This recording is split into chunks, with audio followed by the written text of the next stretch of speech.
जे नवीन या देशातले मतदार आहे, जे नवीन या देशातले युवक आहे, त्यानं पूर्ण ऐशी तशी तुमची त्या ठिकाणी करून ठेवली.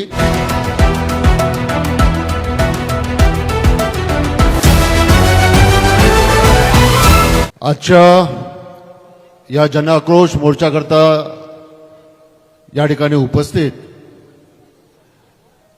राष्ट्रवादी काँग्रेस पक्षाचे सन्माननीय अध्यक्ष माननीय शशिकांतजी शिंदे साहेब, या ठिकाणी प्रामुख्यानं मंचावर उपस्थित माजी गृहमंत्री अनिलजी देशमुख साहेब, नुकत्याच काही वेळामध्ये या ठिकाणी ज्यांचं आगमन होणार आहे ते महाराष्ट्राचे युवा नेते माननीय रोहितदादा पवार, मंचावर उपस्थित सर्व आदरणीय मान्यवर आणि ज्यांनी या अतिशय भव्य दिव्य मोर्चाचं या ठिकाणी आज आयोजन केलं ते वर्धा जिल्हा राष्ट्रवादी काँग्रेस पक्षाचे सन्माननीय अध्यक्ष माननीय अतुलजी वांदेले. सर्वात पहिले मी आपल्या सर्वांचं मनापासून या ठिकाणी आभार मानतो की इतक्या मोठ्या संख्येनं आपण या जनआक्रोश मोर्चामध्ये या ठिकाणी सहभागी झाले. पाऊस असताना सुद्धा आपण आपल्या जागेवरनं हालत नाही आहे, त्याबद्दल सर्वात पहिले मी आपल्या सर्वांचं मनापासून या ठिकाणी अभिनंदन करतो, आभार मानतो. आज स्मार्ट मीटरच्या संदर्भामध्ये या ठिकाणी आपण हा मोर्चा या ठिकाणी आयोजित केलेला आहे. मी जास्त वेळ बोलणार नाही कारण की 1:30 वाजलेला आहे आणि या ठिकाणी आपल्याला जे बाहेरचे आपले जे प्रमुख पाहुणे या ठिकाणी आलेले आहेत, या ठिकाणी शशिकांतजी शिंदे आहेत, अनिलजी देशमुख साहेब आहेत, त्याचबरोबर रोहितदादा सुद्धा या ठिकाणी येणार आहे. या सर्वांना आपल्याला ऐकायचं आहे आणि लवकरच इथून आपल्याला मोर्चाला सुरुवात करायची आहे. माझ्या पहिले अतिशय डिटेलमध्ये या स्मार्ट मीटरच्या संदर्भामध्ये आपली भूमिका या ठिकाणी जिल्हाध्यक्ष माननीय अतुलजी वांदिले असेल, आमचे कराळे गुरुजी असेल, या सर्वांनी आपली भूमिका स्मार्ट मीटरच्या संदर्भामध्ये या ठिकाणी ठेवलेली आहे. आज या ठिकाणी वर्धा जिल्ह्याचा खासदार म्हणून मी या ठिकाणी आपल्याला सांगू इच्छितो. आता अतुल भाऊ या ठिकाणी बोलताना बोलले, त्यांनी या ठिकाणी महाराष्ट्रातली परिस्थिती सांगितली, इतर राज्यातली परिस्थिती सांगितली. इतर राज्यामध्ये किती युनिटवर किती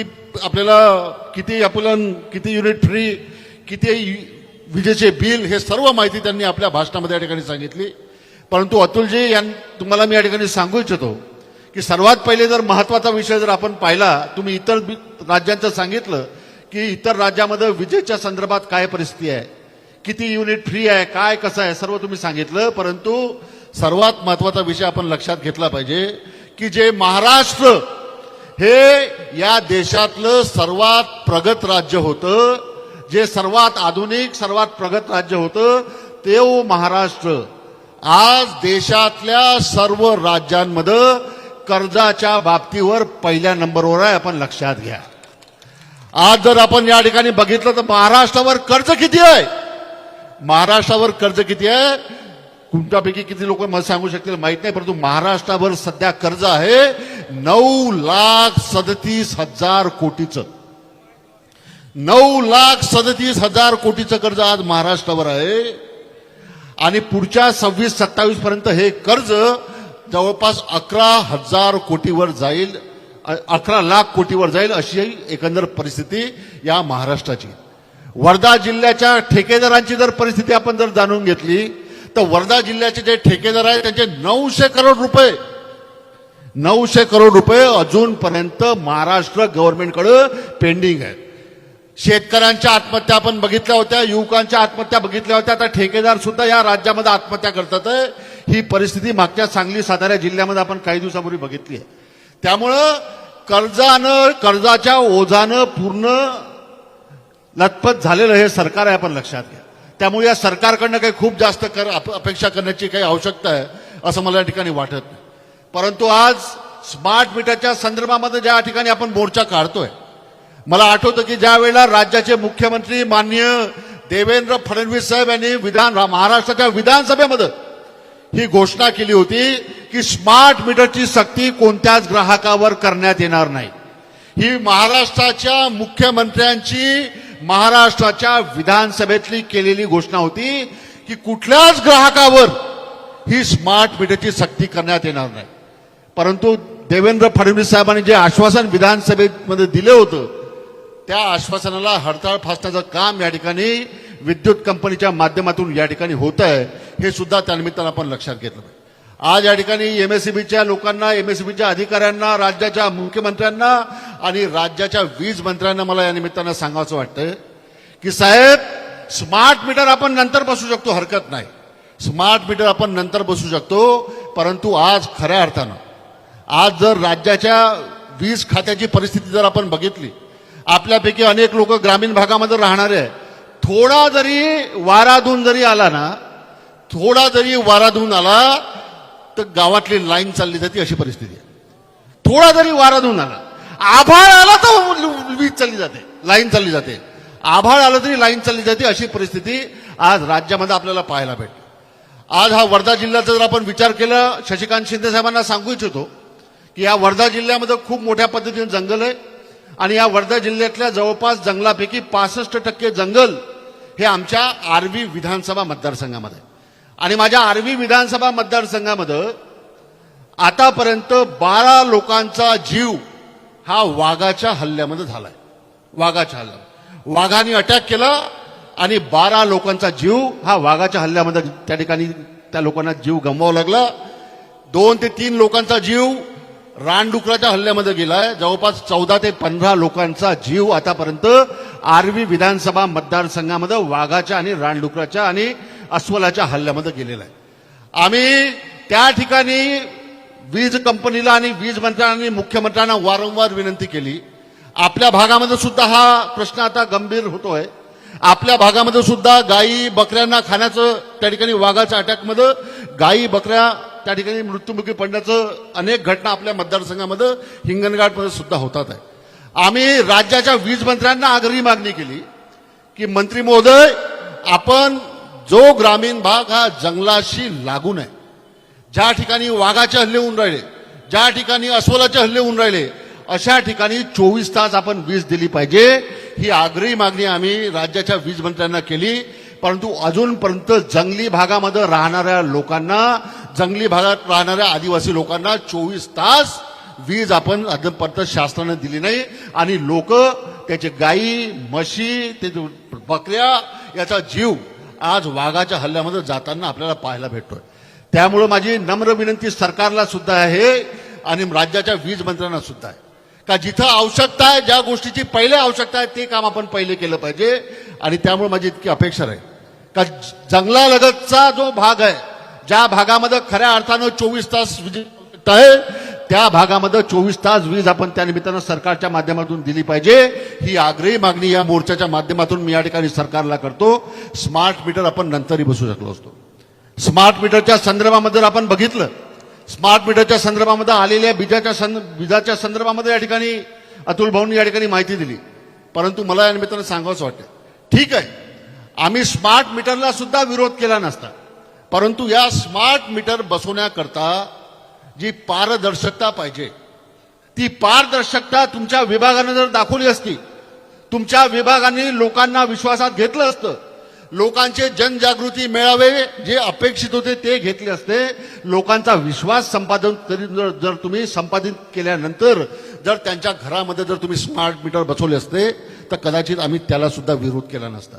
परंतु चोरीच्या धंद्यानं कोणी ग्राहक त्या ठिकाणी घरी नसताना, कोणी लग्नाला गेला, कोणी मैत्रीला गेला, कोणी कोणा शेतात गेला, त्या ठिकाणी त्याच्या घरातलं मीटर बदलण्याचं काम हे विद्युत कंपनीच्या माध्यमातून फार मोठ्या पद्धतीनं संपूर्ण राज्यामध्ये झालंय. त्यामुळे हे चोट्टे धंदे करायची आवश्यकता सरकारला काय पडली, हे चोट्टे धंदे करायची आवश्यकता सरकारला काय पडली, हा माझा प्रश्न त्या निमित्तानं वीज मंत्र्यांना आहे. तुम्ही लोकांचा विश्वास संपादून खऱ्या अर्थानं या सर्व मोहिमेला तुम्ही सुरुवात करायला पाहिजे होती. आणि आपला हक्क आहे, जो वीज कंपनीचा ग्राहक आहे त्याचा हक्क आहे का जुनं मीटर कायम ठेवून नवीन मीटर तुम्ही लावा.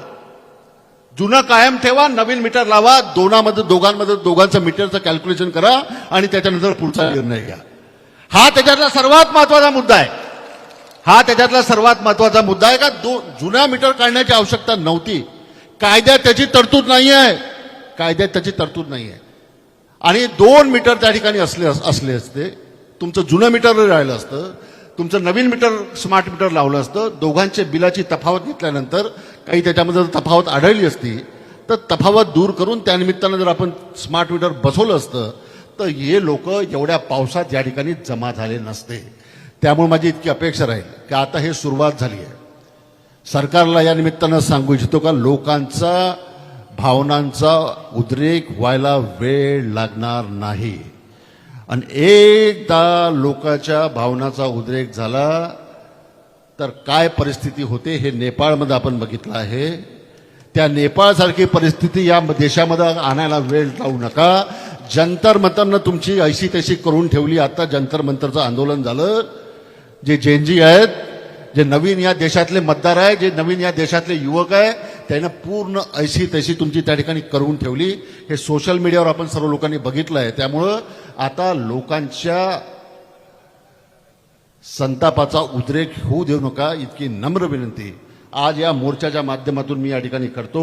आणि आज फार जास्त न बोलता माझं आता शशिकांतजी या ठिकाणी बोलणार आहेत, त्यामुळे फक्त इतकंच सांगतो की एकदा नारा देऊन देऊ, अच्छे दिन. अरे बोल ना बाबा, अरे अच्छे दिन, पुराने दिन, पुराने दिन. साखर कितीवर गेली? 75, 70 का 75. गहू 2300 कट्टा, तांदूळ 1700 चा 2300, सोयाबीनचं ते आपलं तेल 2200 2300 घ्या शिकून. त्यामुळे भाई फक्त इतकंच सांगणं आहे. सिलेंडर ते आहेत, आता काय सांगू आता. त्यामुळे फक्त इतकंच सांगू इच्छितो का आता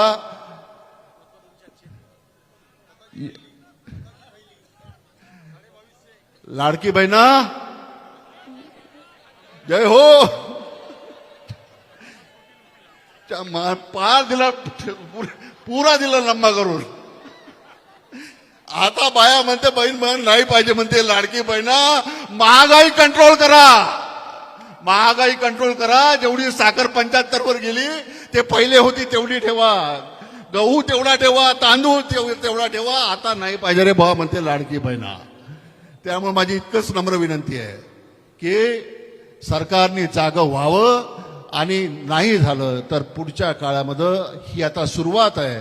पावसामध्ये इतक्या मोठ्या संख्येने आपण उपस्थित राहिलात आणि एकही व्यक्ती या मोर्चामधून हलला नाही. याच्यावरनं या प्रश्नाच्या संदर्भामध्ये लोकांमध्ये किती तीव्र भावना आहे याचं हे उदाहरण आहे. त्यामुळे मी इतकंच या निमित्तानं सांगतो की आता लोकांच्या उद्रेकाची परीक्षा बघू नका.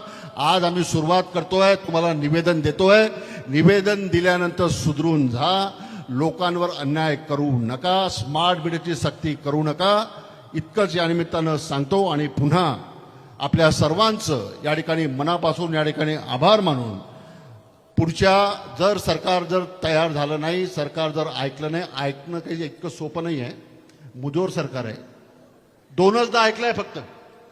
12 वर्ष, शेवटचं 2 मिनिटं बोलतो आणि संपवतो की मागच्या 12.5 वर्षामध्ये 2014 पासून तर 2026 पर्यंत मोदी सरकार फक्त 2दा लोकांच्या समोर झुकलाय. एकदा या देशातल्या शेतकऱ्यांच्या समोर, ज्या वेळेला 3 कृषी कायदे या देशाच्या संसदेमध्ये कुठल्याही चर्चेविना केवळ बहुमताच्या आधारावर जेव्हा मोदी सरकारनं मंजूर करून घेतले होते, देशातल्या सर्व शेतकऱ्यांनी या 3 कृषी कायद्याच्या विरोधामध्ये दिल्लीच्या बॉर्डरवर 378 दिवस आंदोलन केलं. 700 शेतकरी त्या आंदोलनामध्ये शहीद झाले. आणि त्यावेळेला देशाच्या माननीय पंतप्रधानांना संसदेमध्ये 3 कृषी कायदे मागे घ्यावे लागले. हे पहिलं उदाहरण की ज्या वेळेला देशातल्या शेतकऱ्यांसमोर मोदीजी झुकले, मोदी सरकार झुकलं. आणि दुसरं जे झुकले ते आता जंतर मंतरवर डॉक्टर सोनम वांगचुक असेल, अभिजित दिपके असेल, यांनी जे आंदोलन नीटच्या संदर्भामध्ये उभं केलं होतं, 26 दिवस 27 दिवस ज्या व्यक्तीला पद्मश्री अवॉर्ड भेटलाय, त्या पद्मश्री अवॉर्ड भेटलेल्या व्यक्तीनं दिल्लीच्या जंतर मंतरवर नीटच्या परीक्षेच्या विरोधामध्ये आवाज उठवला. 22 विद्यार्थ्यांनी आत्महत्या नीटच्या निकालाच्या नंतर, पेपर लीक नंतर केल्या होत्या.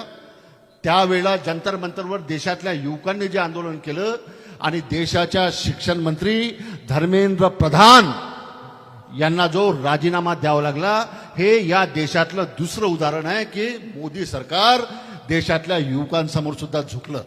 दोनदा झुकलं फक्त. एकदा देशातल्या शेतकऱ्यांसमोर आणि एकदा देशातल्या युवकांसमोर. त्यामुळे माझी इतकंच सांगणार आहे का थोडंसं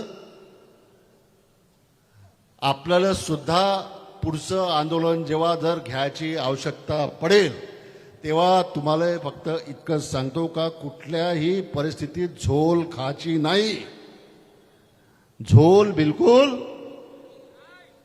इतकंच या निमित्तानं सांगतो. पुन्हा आपल्या सर्वांचं मनापासून या ठिकाणी आभार मानतो आणि अतिशय सुंदर आयोजनाबद्दल या ठिकाणी राष्ट्रवादी काँग्रेस पक्षाचे माननीय आमचे जिल्हाध्यक्ष अतुलजी वांदेले यांचं मनापासून या आयोजनाबद्दल या ठिकाणी हार्दिक अभिनंदन करतो आणि पुन्हा आपल्या सर्वांचं मनापासून या ठिकाणी आभार मानून माझ्या 2 शब्दांना विराम देतो. धन्यवाद.